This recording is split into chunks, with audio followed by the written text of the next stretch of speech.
అదేవిధంగా పెద్దలు సహచార మంత్రులు శ్రీనివాసరెడ్డి గారికి, వెంకటరెడ్డి గారికి,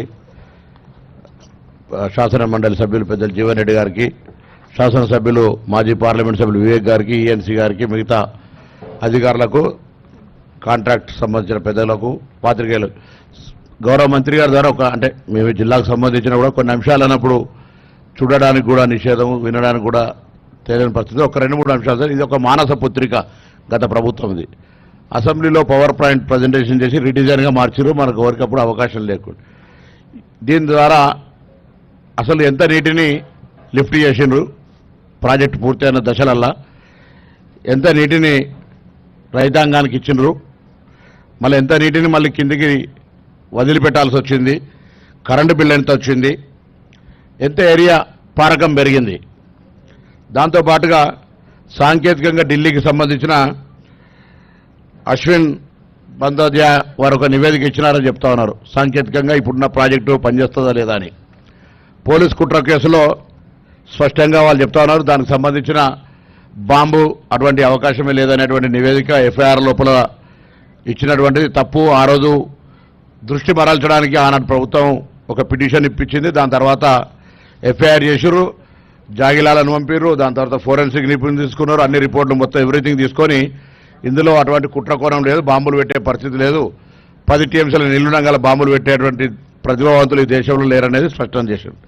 సో సాంకేతిక లోపం మళ్ళీ భవిష్యత్తు నిర్మాణం సంబంధించి మీరు గౌరవ పెద్దలు ప్రభుత్వం నిర్ణయం తీసుకుంటారు. కానీ ఇంతకుముందు చెప్పినట్టుగా ఈ ప్రాజెక్టుకు సంబంధించి మానస పుత్రిక మాకైతే సరే గౌరవ ప్రాజెక్టు చర్చ లేదని అడిగితే అది ఫ్లడ్ ఫ్లో కెనాల్ కింద వస్తుందని చెప్తాను, దీనికి సంబంధం లేదని.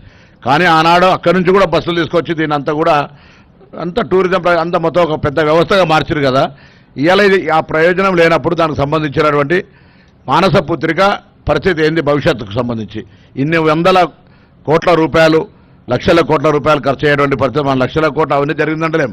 కానీ ఇంత పెద్ద ధనం పెట్టుబడి పెట్టిన తర్వాత ఈ ప్రాజెక్టు ఉపయోగపడబోతే ఆనాడు చెప్పారు పత్రికలు మనం చూసినాం, ఆసియా ఖండంలో ప్రపంచంలో ఇంత గొప్ప సిమెంట్ నిర్మాణం లేదు ఇది అని అనేక రకాలుగా మనం కథనాలు చూసినప్పుడు ఇప్పుడు వాస్తవ పరిస్థితి చూస్తే ప్రభుత్వంలో ఉండి చూస్తే కొద్దిగా దీన్ని ప్రజలకందరూ కూడా ఆనాడు ఈ సంఘటన జరిగినప్పుడు ప్రభుత్వం స్పష్టత చెప్పలేకపోయింది.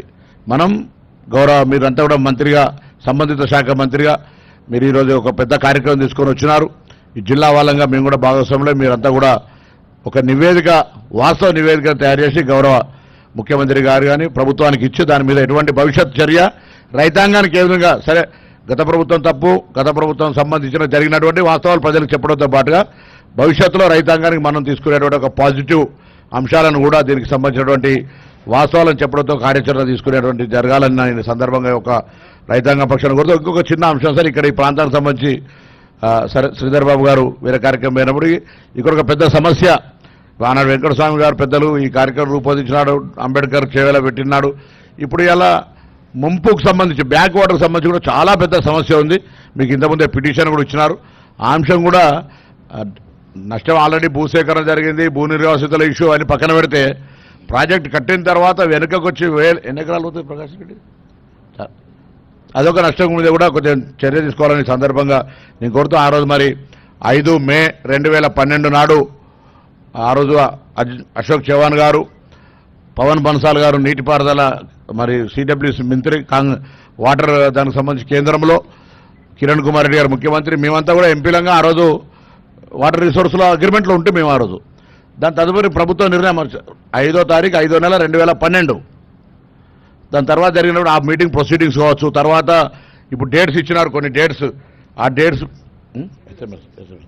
ఆ డేట్స్ ప్రొసీడింగ్స్ కూడా కొద్దిగా చూసి దయచేసి ఒక వాస్తవికాన్ని తెలంగాణ యావత్ ప్రజలు, ఎందుకంటే ఇంత పెద్ద ప్రజల ధనం, దీనికి సంబంధించి జరిగినటువంటి మంచి చెడు అన్ని కూడా చెప్పే ప్రయత్నం చేయాలని గౌరవ మంత్రి గారు విజ్ఞప్తి చేస్తాను.